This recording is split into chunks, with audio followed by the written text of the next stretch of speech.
দেশের সবচেয়ে ভালো ইউনিভার্সিটি যেটি, যেখানে ভর্তি হতে প্রতিযোগিতা করে অনেক বেশি মেধার স্বাক্ষর রেখে ভর্তি হতে হয়, সেই ইউনিভার্সিটির 62% স্টুডেন্ট বুয়েট থেকে পাশ করার পরে তারা চলে যায়, দেশের বাইরে চলে যায়, আর কখনো ফেরত আসে না। এটা ব্রেন ড্রেইন হয়ে চলে যাচ্ছে। এই ব্রেনগুলোকে ইউটিলাইজ করছে না আমার রাষ্ট্র।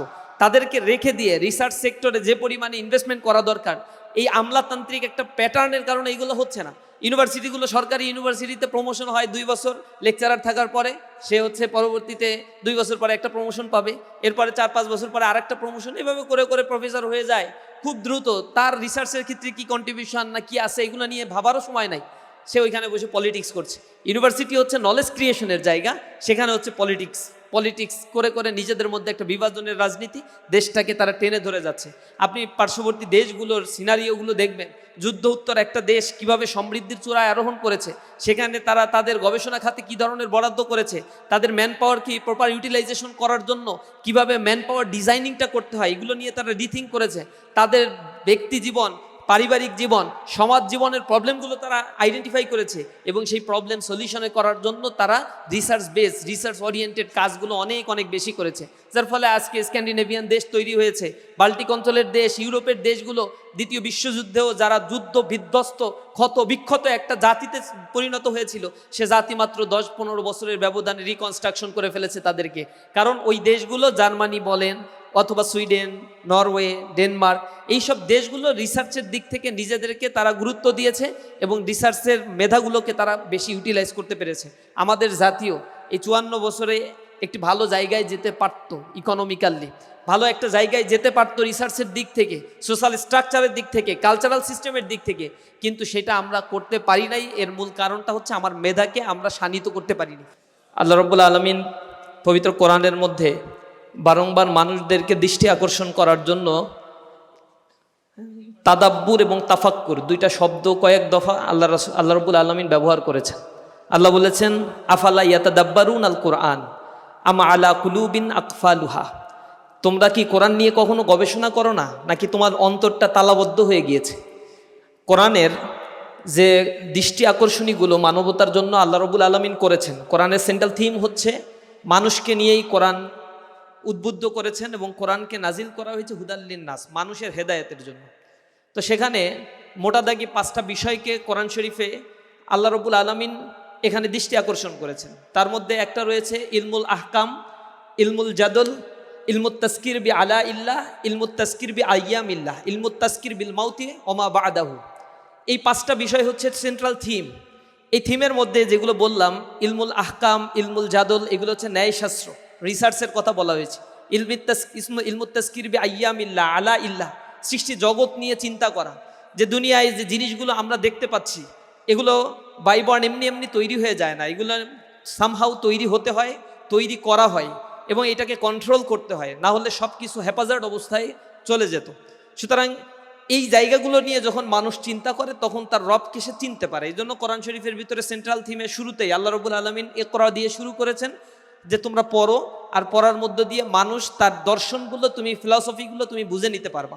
এই জন্য গবেষণার গুরুত্ব কোরআনে অনেক অনেক বেশি। আল্লাহ রাব্বুল আলামিন কোরআনে যেটা বারংবার বলেছেন যে তোমরা কি কোরআন নিয়ে গবেষণা করো না। আল্লাহ কোরআন শরীফের ভিতরে রাসূলকে বলেছেন, হাল ইয়াস্তাউল্লাযীনা ইয়ালামুনা ওয়াল্লাযীনা লা ইয়ালামুন, যারা জানে আর যারা জানে না, তারা কি কখনো সমান হতে পারে? এগুলো দিয়ে মানুষকে জ্ঞান গবেষণার জন্য ইসলামে যেভাবে ইন্সপাইরেশন করা হয়েছে, অন্য দিক থেকে আমরা অন্য ধর্ম ফিলসফির ক্ষেত্রে এই জিনিসগুলো আমরা খুব বেশি দেখতে পাই না। আজকে যে পোস্টার প্রেজেন্টেশনগুলো এখানে আমি উপরে দেখে আসলাম, সেখানে সিলেক্টেড হয়তো 30 পেপার প্রেজেন্টেশন করা হয়েছে। সেখানে আমরা ফিউচার বাংলাদেশকে, গবেষণার মূল থিমটাই হচ্ছে এক্সিস্টিং প্রবলেম আইডেন্টিফিকেশন আর ইমপ্লিমেন্টেশন ইন ফিউচার। ভবিষ্যতের জন্য আমি আসলে কি করতে পারি, এক্সিস্টিং প্রবলেমগুলোকে আইডেন্টিফাই করা। রিসার্চের মূল কাজটা হচ্ছে গ্যাপ আইডেন্টিফিকেশন, অর্থাৎ এইখানে আমি এক্সিস্টিং কি আমি দেখতে পাচ্ছি, কতটুকু রিসার্চ হয়েছে, এর মাঝখানের যতটুকু গ্যাপ রয়েছে এগুলো নিয়ে রিথিঙ্ক করা, রিসার্চ নতুন করে আবার অন্বেষণ করা, কোনো একটা নলেজ ক্রিয়েট করা। এই নলেজ ক্রিয়েশনের জন্য মানুষকে এখানে টাইম ইনভেস্টমেন্ট করতে হয়। এই টাইম ইনভেস্টমেন্টের জন্য মানুষকে প্রচুর পরিমাণে অধ্যবসায়ী হতে হয়, প্রচুর পরিমাণে পড়াশোনা করতে হয়। এই দিকটা একটা জাতি যখন বুঝতে পারে, আইডেন্টিফাই করতে পারে নিজেকে, তখন সে জাতি পৃথিবীর শ্রেষ্ঠ জাতিতে পরিণত হয়। এখন পৃথিবীতে যত ইউনিভার্সিটিগুলো আপনারা পড়াশোনা করতে যেতে চান, Oxford, Harvard, Cambridge, California, Stamford university, MIT, এই ইউনিভার্সিটিগুলোতে সবই হচ্ছে প্রাইভেট ইউনিভার্সিটি এবং ওয়ার্ল্ডের সবচেয়ে এই র্যাঙ্কড ইউনিভার্সিটিগুলো প্রাইভেট ইউনিভার্সিটি। কারণ এখানে প্রচুর পরিমাণে গবেষণা করা হয়, প্রচুর পরিমাণে প্রাইভেট ইনভেস্টমেন্ট করা হয়, বড় বড় কোম্পানিগুলো এখানে ইনভেস্ট করে তার ফাইন্ডিংস বের করার জন্য, মানুষের চাহিদাগুলো আইডেন্টিফাই করার জন্য, ডিমান্ড নিডস এইগুলোকে আইডেন্টিফাই করার জন্য মানুষ এখানে ইনভেস্টমেন্ট করে থাকে। সুতরাং আজকে এই ওয়ার্ল্ড ক্লাস ইউনিভার্সিটিগুলো যে পর্যায়ে চলে গিয়েছে রিসার্চের কারণে, পৃথিবীর লিডারশিপের যে শিফটিংটা এইখানে হয়েছে, এই ওয়ার্ল্ডের এই লিডারশিপের শিফটিংটা হয়েছে রিসার্চের উপরে বেস করে। একটা জাতি তখনই উন্নত হতে পারে যখন সেই জাতির মেধাগুলোকে তারা প্রপার ইউটিলাইজ করে। আমাদের প্রবলেম হচ্ছে ব্রেইন ড্রেইন হয় অতিমাত্রায়। দেশের সবচেয়ে ভালো ইউনিভার্সিটি যেটি, যেখানে ভর্তি হতে প্রতিযোগিতা করে অনেক বেশি মেধার স্বাক্ষর রেখে ভর্তি হতে হয়, সেই ইউনিভার্সিটির 62% স্টুডেন্ট বুয়েট থেকে পাশ করার পরে তারা চলে যায়, দেশের বাইরে চলে যায়, আর কখনো ফেরত আসে না। এটা ব্রেইন ড্রেইন হয়ে চলে যাচ্ছে। এই ব্রেইনগুলোকে ইউটিলাইজ করছে না আমার রাষ্ট্র, তাদেরকে রেখে দিয়ে রিসার্চ সেক্টরে যে পরিমাণে ইনভেস্টমেন্ট করা দরকার, এই আমলাতান্ত্রিক একটা প্যাটার্নের কারণে এইগুলো হচ্ছে না।